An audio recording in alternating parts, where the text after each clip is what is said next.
एक बार एक व्यक्ति गौतम बुद्ध के आश्रम में रहने के लिए आता है। आश्रम की शांति में 2 दिन बिताने के बाद वो बुद्ध के पास जाता है और कहता है, बुद्ध, मेरे मन में कुछ प्रश्न उठ रहे हैं। मैं आपसे उन प्रश्नों के उत्तर जानने आया हूँ। बुद्ध ने मुस्कुराते हुए कहा, पूछो, क्या प्रश्न है तुम्हारा?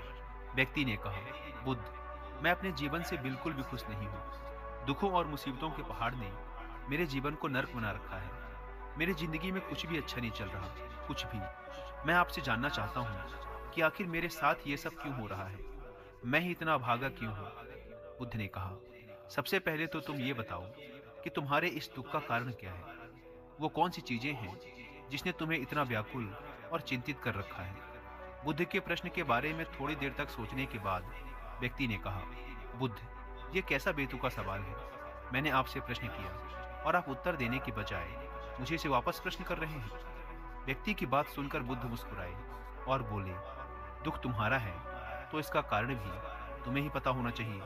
अगर तुम्हारे दुख का कारण तुम्हें ही नहीं पता तो फिर तुम मुझसे कैसे उम्मीद कर सकते हो कि मुझे तुम्हारे दुख का कारण पता होगा? व्यक्ति ने कहा, बुद्ध, लेकिन लोग तो कहते हैं कि आप भगवान हैं, आप सब कुछ जानते हैं, आप लोगों के मन को पढ़ लेते हैं, फिर आपको मेरे दुख का कारण तो पता ही होगा। बुद्ध हल्के से मुस्कुराए और फिर गंभीर आवाज में बोले, यही तो तुम सबसे बड़ी गलती कर रहे हो। तुम सोच रहे हो कि कोई और आएगा और तुम्हारी सारी समस्याओं से तुम्हें छुटकारा दिला देगा, लेकिन ऐसा कभी नहीं होने वाला। अगर तुम्हारी परेशानियों से तुम्हें कोई छुटकारा दिला सकता है तो वो तुम खुद हो। तुम्हें लगता है कि मैं बुद्धत्व को प्राप्त हो चुका हूँ तो मैं तुम्हारी समस्याओं को खत्म कर सकता हूँ। नहीं, मैं भी तुम्हारी ही तरह हूँ। बस फर्क ये है कि अब मेरे अंदर कोई उलझन शेष नहीं रह गई। सब कुछ स्पष्ट हो चुका है और जिस दिन तुम्हारे अंदर की भी सारी उलझनें समाप्त हो जाएंगी, उस दिन से तुम्हें भी अपनी समस्याओं के समाधान के लिए किसी बुद्ध के पास जाने की जरूरत नहीं पड़ेगी। बुद्ध ने व्यक्ति से पूछा, क्या तुमने कभी किसी पुष्प को ध्यान से देखा है? यह सुन व्यक्ति आश्चर्यचकित होकर बोला, बुद्ध, पुष्प तो एक बहुत ही साधारण सी चीज है, उसे तो सभी ने देखा है। बुद्ध ने कहा, पुष्प भोर सवेरे के अंधकार में बस एक कली होता है। दिन के उजाले में खिलकर एक पुष्प बनता है और शाम होते होते मुरझाकर गिर जाता है। अगर पुष्प सिर्फ इस बात की चिंता करता रहे कि शाम तक तो उसे मुरझाकर गिर ही जाना है, तो वो कभी भी खिल नहीं पाएगा। इसी प्रकार अगर तुम हर समय सिर्फ अपने दुखों के बारे में ही सोचते रहोगे तो तुम कभी भी खुश नहीं हो पाओगे। अगर तुम थोड़ा ध्यान से देखो तो तुम पाओगे कि अब भी तुम्हारे जीवन में ऐसी बहुत सी चीजें हैं जिनके लिए तुम अभी खुश हो सकते हो, जिनके बारे में सोचकर तुम मुस्कुरा सकते हो, अंदर से खुश हो सकते हो। तो मैं तुमसे कहना चाहता हूँ कि तुम अपने जीवन की कमियों की बजाय अपने जीवन की इन अच्छाइयों पर ध्यान दो। अगर तुम्हें अपने जीवन में खुशी चाहिए तो तुम्हें इस शाश्वत नियम का पालन करना ही पड़ेगा। जीवन की अच्छी और सकारात्मक चीजों की तरफ ध्यान देना ही पड़ेगा। मैं तो केवल तुम्हें रास्ता दिखा सकता हूँ, उस रास्ते पर चलने का तरीका बता सकता हूँ, लेकिन अगर तुम खुश रहना चाहते हो तो उस रास्ते पर चलना तो तुम्हें ही पड़ेगा। बुद्ध के मुंह से ऐसी बातें सुनने के बाद वह व्यक्ति थोड़ी देर तक शांत बैठा रहा। फिर उसने कुछ सोचते हुए कहा, लेकिन बुद्ध, एक बात मेरे समझ में नहीं आ रही। क्या मेरे जीवन की सारी समस्याओं का समाधान एक ही बार में किया जा सकता है?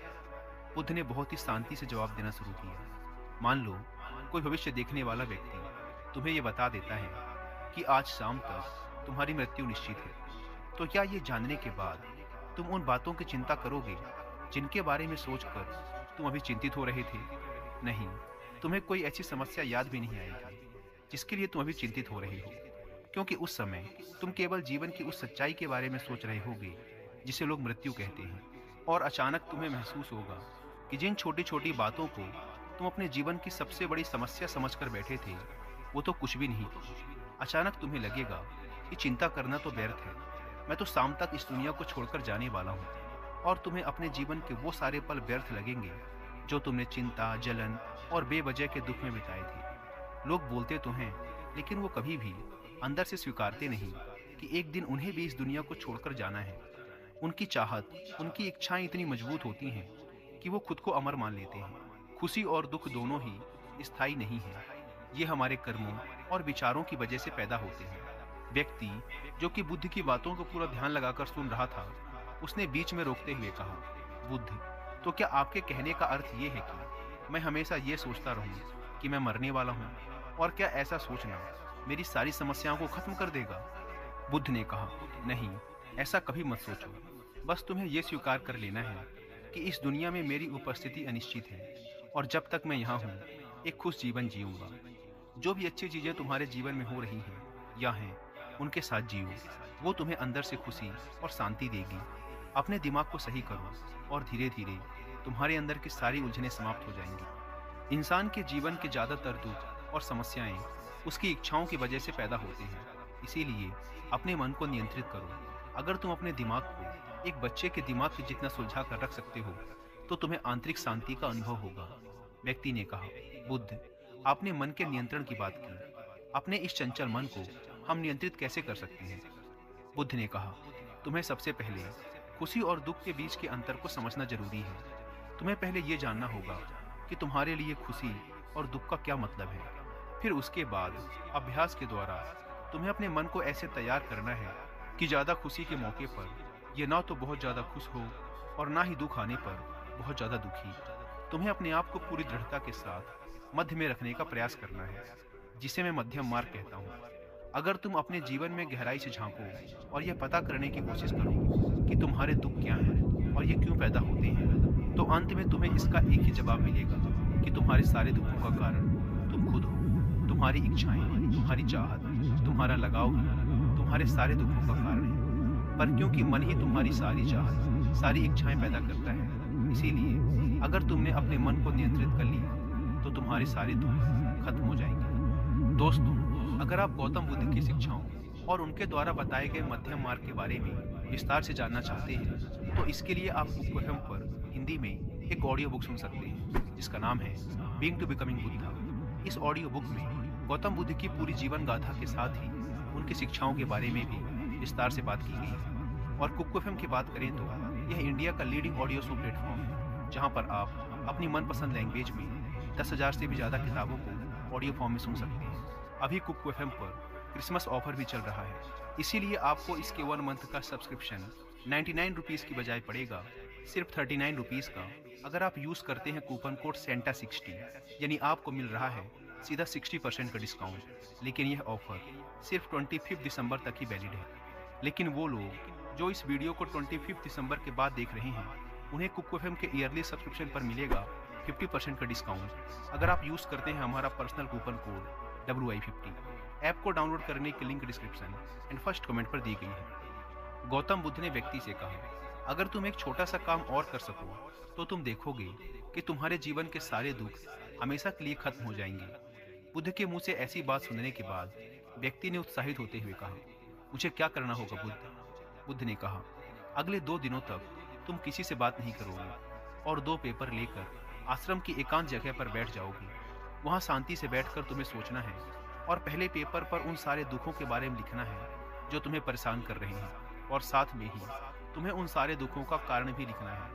और दूसरे पेपर में तुम्हें उन सारी खुशियों के बारे में लिखना है जो तुम्हारे जीवन में अभी हैं, और साथ ही तुम्हें इसका कारण भी लिखना है कि तुम्हें यह खुशी क्यों है। जल्दबाजी करने की कोई ज़रूरत नहीं है, तुम्हारे पास काफ़ी समय है, तुम आराम से सोच सकते हो। जाओ और जाकर आराम से बैठकर सोचो और लिखो। व्यक्ति ने बुद्ध को प्रणाम किया और जाकर आश्रम के एक कोने में बैठ गया। 2 दिनों बाद वह बुद्ध के पास वापस आया। उसके हाथ में काफ़ी सारे पेपर थे। बुद्ध ने उसे देखते ही कहा, सबसे पहले मुझे तुम्हारे दुखों वाले कागज़ को पढ़कर सुनाओ। व्यक्ति ने पेपर पढ़ना शुरू किया। पहला, मेरे परिवार में मेरे सारे भाई अमीर हैं, लेकिन मैं गरीब और कर्जदार हूँ, क्योंकि मैं काम करने से डरता हूँ।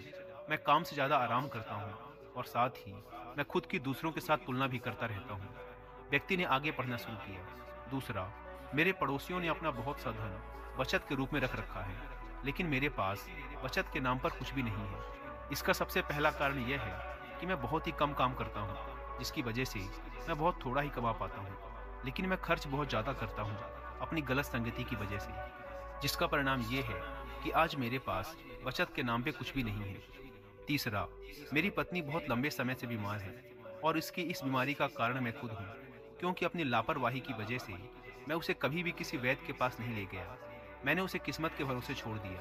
लेकिन सच्चाई तो ये है कि कहीं न कहीं मेरे अंदर यह चाहत थी कि अगर मेरी पत्नी की इस बीमारी की वजह से मौत हो जाती है तो मैं किसी दूसरी सुंदर स्त्री से विवाह कर लूँगा। चौथा, मैं अपने मन में मुफ्त का धन पाने के बहुत से ख्याली पुलाव और योजनाएं बनाता रहता हूँ, लेकिन जब वह योजनाएं पूरी नहीं होती तो मैं दुख और चिंताओं के सागर में डूब जाता हूँ। और फिर मैं अपने इस दुख और चिंता से बाहर आने के लिए हर रोज मदिरा का सेवन करता हूँ, और अपनी इस आदत का जिम्मेदार भी मैं खुद ही हूँ। हालांकि मैं जानता हूँ कि मेरे पास हर रोज मदिरा का सेवन करने के लिए पर्याप्त धन नहीं है, लेकिन मैं फिर भी ऐसा करता हूँ। हालांकि मैं मदिरा और धूम्रपान के सेवन के बिना भी अपना दिन खुशी खुशी जी सकता हूँ, लेकिन मैं फिर भी ऐसा करने के लिए बहाने ढूंढता रहता हूँ। हे बुद्ध, ये चारों मेरे सबसे बड़े दुख हैं, और बहुत गहराई से सोचने के बाद मैंने पाया कि कहीं न कहीं अपने इन चारों दुखों का कारण मेरे द्वारा किए गए कर्म और मेरे विचार ही हैं। यह सुनने के बाद बुद्ध मुस्कुराए और बोले, अच्छा, अब तो मुझे अपना खुशियों वाला कागज पढ़कर सुनाओ। इस बार व्यक्ति ने बहुत ही उत्साहित होकर पढ़ना शुरू किया।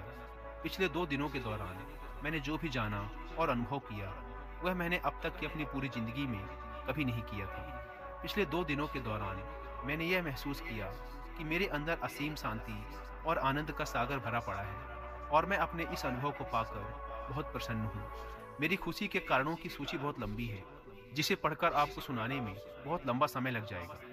व्यक्ति के मुंह से ऐसी बातें सुनने के बाद बुद्ध मुस्कुराए और बोले, सिर्फ तुम्हारे लिए ही नहीं बल्कि हम सब के लिए भी कारण एक समान ही होते हैं। वो तो इंसान अपनी अज्ञानतावश अपना बहुत सा समय बर्बाद कर देता है अपने दुख के कारणों का पता लगाने में। यहाँ तक कि हमारा जीवन तो खुशी, शांति और आनंद को इकट्ठा करने की एक तिजोरी है। बुद्ध ने व्यक्ति से कहा, तुम्हें अपनी खुशी के सारे कारणों को बताने की जरूरत नहीं है, तुम सिर्फ उसमें से कुछ को पढ़कर मुझे सुना सकते हो। व्यक्ति ने एक बड़ी मुस्कान के साथ पढ़ना शुरू किया। पहली खुशी इस बात की है कि मैं अभी जीवित हूँ और इस दुनिया में जी रहा हूँ। मैं स्वस्थ और मजबूत हूँ। मेरे माता पिता हैं, एक पत्नी है और 2 बच्चे हैं। इस दुनिया के दूसरे खुशनसीब व्यक्तियों की तरह ही मेरे पास भी बहुत से अनमोल खजाने हैं, जैसे कि मेरे माता पिता का मेरे प्रति स्नेह, मेरे पत्नी का प्रेम, मेरे बच्चों का लाड़ प्यार और एक पिता बनने की खुशी। मेरी खुशी का अगला कारण ये है कि मैं काम कर सकता हूँ, क्योंकि मैं स्वस्थ और तन मन से मजबूत हूँ। मैं कोई भी अच्छा काम सीखकर अपनी आमदनी को बढ़ा सकता हूँ और अपने परिवार की सभी ज़रूरतों को खुशी खुशी पूरा कर सकता हूँ। मैं खुश हूँ क्योंकि मैं एक खुशहाल परिवार बना सकता हूँ, बिना खुद की, अपने पड़ोसियों और अपने भाइयों से तुलना करे। और आपकी कृपा से मेरे अंदर जिस मानवता ने जन्म लिया है, उसकी सहायता से मैं अपनी सारी बुरी आदतें छोड़कर एक खुशहाल और आनंदित जीवन जी सकता हूँ। और सबसे बड़ी खुशी और सौभाग्य की बात मेरे लिए ये है कि मैंने महान गौतम बुद्ध के चरणों में अपने लिए जगह पा ली है। और आपकी कृपा से मैं जब तक इस संसार में रहूँगा इस सत्य को याद रखूँगा कि हमारी इच्छाएं और लगाव ही सभी दुखों का कारण है, और साथ ही खुद के मन पर नियंत्रण हासिल करने और खुद को जानने का पूरा प्रयास करता रहूँगा। बुद्ध ने कहा, आज तुम्हारा एक नया जन्म हुआ है। अब तुम अपने परिवार के पास वापस जाओ और स्थिर बुद्धि व आंतरिक शांति के साथ इस जीवन को जियो। और आज के बाद जब भी तुम्हारे जीवन में तुम्हारी परेशानियों से उपजा दुख तुम्हें घेरने की कोशिश करे, तो खुद से कहना कि जीवन बहुत छोटा है और मैं इस जीवन में अपनी चिंताओं और दुख का गुलाम बनने नहीं आया हूँ। शांति से बैठकर अपने उस दुख का कारण जानने की कोशिश करना और मिलते ही उसे नष्ट कर देना, और केवल तभी तुम अपनी आंतरिक शांति और कभी न खत्म होने वाले आनंद को प्राप्त कर सकते हो। दोस्तों, उम्मीद करता हूँ कि आपको वीडियो पसंद आई होगी, और कुकू एफएम पर being to becoming Buddha book की हिंदी में ऑडियो बुक सुनना ना भूलें। और क्रिसमस सेल का फायदा उठाने के लिए आप सेंटा 60 कूपन कोड का इस्तेमाल भी कर सकते हैं। ऐप को डाउनलोड करने की link description and first comment पर मिल जाएगी।